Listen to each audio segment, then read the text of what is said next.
My name is Emily Carter. I am 42 years old, and for most of my life, I believed I had a peaceful and honest marriage.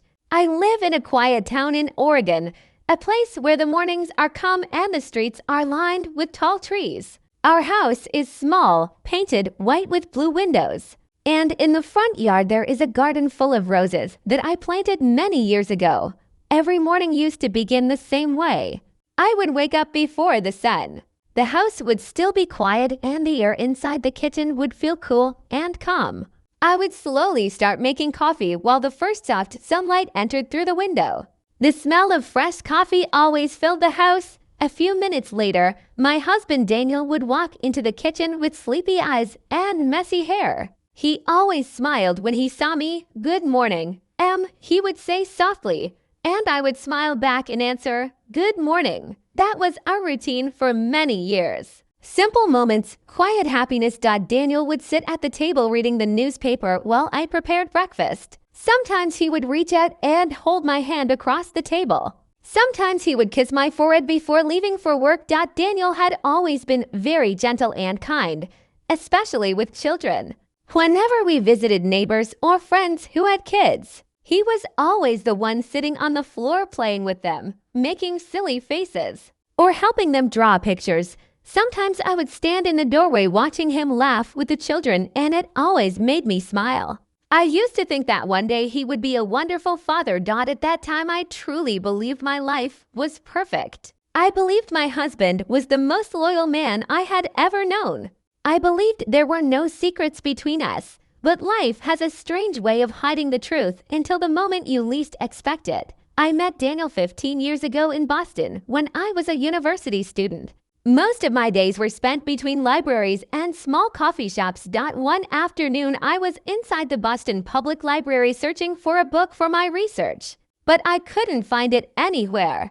Just as I was about to give up, a calm voice spoke behind me. "Are you looking for this book?" I turned around and saw a tall man holding the exact book I had been searching for. That man was Daniel. He had dark brown hair and kind blue eyes. There was something calm and warm about him that immediately made me feel comfortable. I laughed softly. "Yes, actually I am." He smiled. "I saw you checking the same shelf 3 times. We both laughed. That small moment became the beginning of everything. We sat together at a table in the library and started talking. First about books, then about college life, and slowly about our dreams for the future. Hours passed without us noticing. After that day, we started meeting regularly. Sometimes we walked through Boston Common Park. Sometimes we sat on quiet benches watching people pass by. Sometimes we stayed in small cafes until they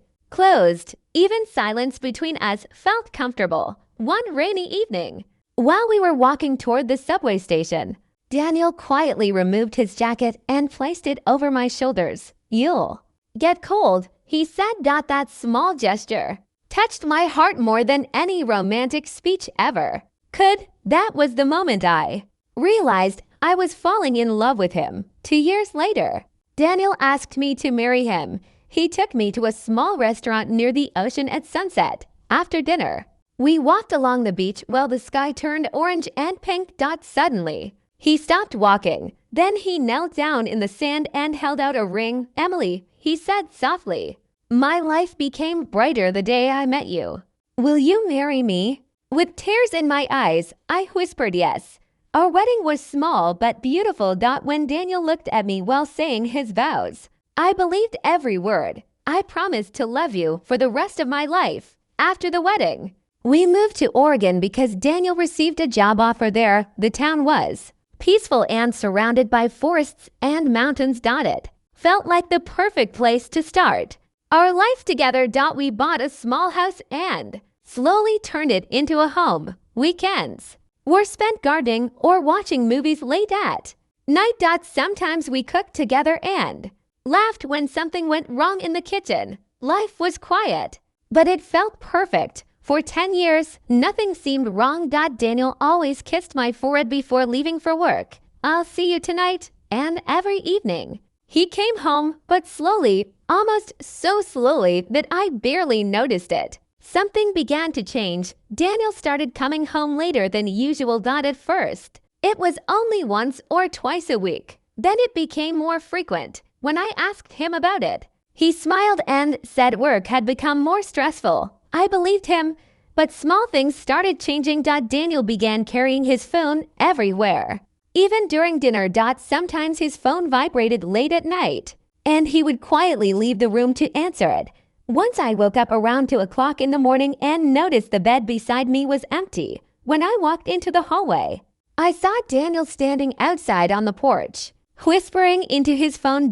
When he noticed me, he quickly ended the call. Work problem, he said, but something in his voice felt strange. Days passed, but the feeling in my chest did not disappear. Then one evening we were watching television when Daniel's phone vibrated again. He looked at the screen and immediately stood up. "I'll be right back," he said. Quickly, he stepped outside. The night air was quiet, and through the open window I suddenly heard a small voice coming from the phone. A child's voice, soft and innocent. "Daddy, when are you coming again?" My heart froze. Daniel quickly turned away from the window. A minute later, he came back inside. I tried to sound calm. "Who was that?" He didn't hesitate, "Just work." But that night I couldn't sleep. Something inside me kept whispering that the truth was much darker. A few days later, Daniel left for work very early. I stayed home cleaning the house like I usually did on Saturdays. While organizing the closet, I reached into one of Daniel's jackets. Something heavy was inside the pocket. I pulled it out. It was another phone. My hands started shaking. I turned it on. The screen lit up with dozens of messages. Most of them were from someone named Sophia. My heart pounded as I opened the conversation. "The kids miss you." Another message. "They keep asking when their dad will visit again." My breath stopped. There were photos too, 2 children, a little boy and a little girl, standing beside a woman with long brown hair. They looked happy, like a family. My entire world collapsed in that moment. That evening Daniel came home.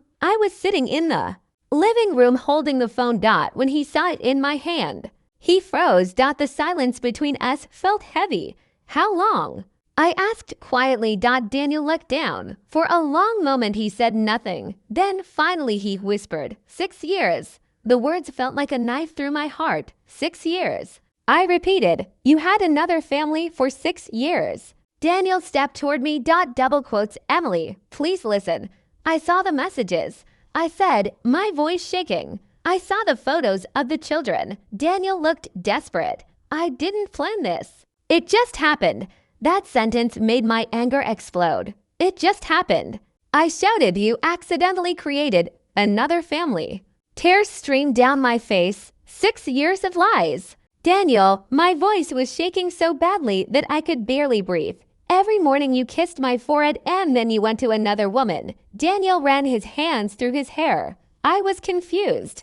"I didn't want to hurt you." I laughed bitterly. "You didn't want to hurt me.